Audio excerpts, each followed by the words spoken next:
Child of Light, the best $15 you'll spend all year. Let's start with the combat. Combat constantly kept me engaged. The cast bar on the bottom forced me to pay attention to the game as I looked for opportunities to interrupt enemy attacks. Igniculus, your Firefly helper, plays into the system, allowing you to slow down enemies on the cast bar or heal your allies. It's a cohesive system that works great and can even appeal to those who have never found turn-based combat as their cup of tea. As for the story, watching Aurora, the protagonist, grow from a scared little girl to a brave hero is an incredible sight. The poetic-like storytelling fits the fairy tale theme, but doesn't help grip you in the beginning. You get a general idea of what the plot of the game is, and when it attempts to go deeper, it stumbles upon its own rhymes and can easily lose some because it feels forced.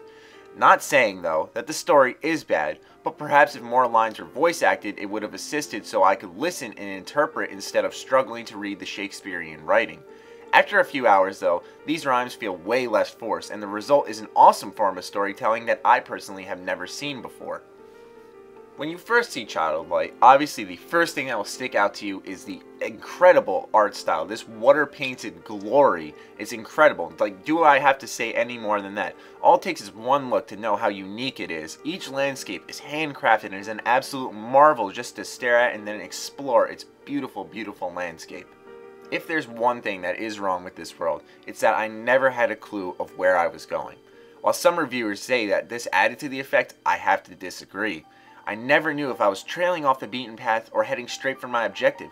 While flying is an incredible freedom in this game, I would feel as free as Aurora looks on screen if I knew that I was floating off in my own direction.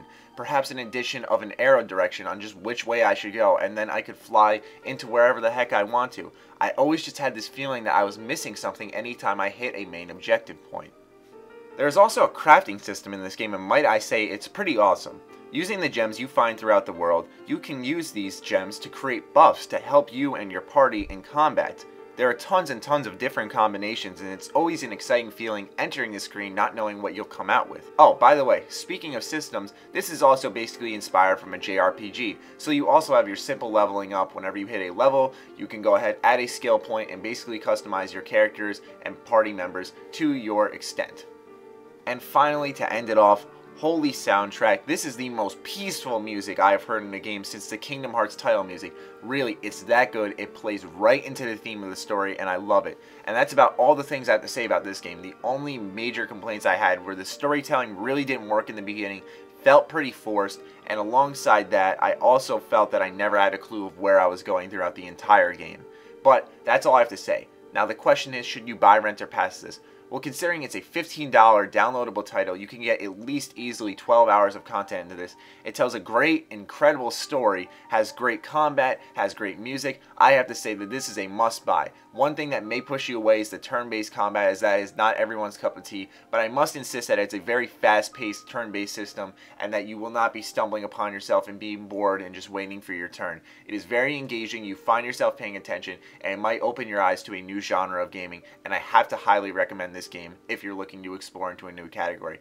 Like I said, only $15. You will not be losing money really if you do not enjoy this, but I highly recommend you at least give it a try. But that is the review for Child of Light. I hope you guys enjoyed. I hope it was worth the wait. Other than that, stay sexy, stay active. I love you all. Peace.